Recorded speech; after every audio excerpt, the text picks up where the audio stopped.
Hello guys, শুভ জন্মাষ্টমী সবাইকে। আজকে আমাদের বাড়িতে জন্মাষ্টমী পুজোর উপলক্ষে দেখো ভোগের আয়োজন করে নিচ্ছি। তারপরে আমার দিদিভাই রাধা গোবিন্দ, গৌরনিতাই আর গোপুসোনাকে স্নান করিয়ে নিচ্ছে, কারণ ওদেরকে তো সুন্দর করে সাজাতে হবে সেই জন্য। আর আজকে যেহেতু জন্মাষ্টমী, গোপুসোনার জন্মদিন, সেহেতু অনেক আয়োজন করা হয়েছে গোপুসোনার জন্য।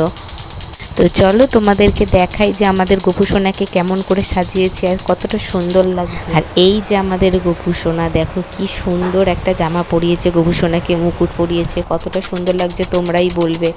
তারপরে গোপুসোনাকে ভোগ দেওয়া হয়ে গেছে, দেখো কত রকমের ভোগ করেছে এখানে। আর গাইস তোমরাই বলো গোপুসোনার মুখটা কতটা সুন্দর মিষ্টি লাগছে। তো তোমাদের কার কার বাড়িতে জন্মাষ্টমী হয়েছে কমেন্টে বলো তোমরা। দেখো কত রকমের ভোগের আয়োজন করা হয়েছে গোপুসোনার জন্য। তো গাইস ভিডিওটা ভালো লাগলে লাইক কমেন্ট শেয়ার।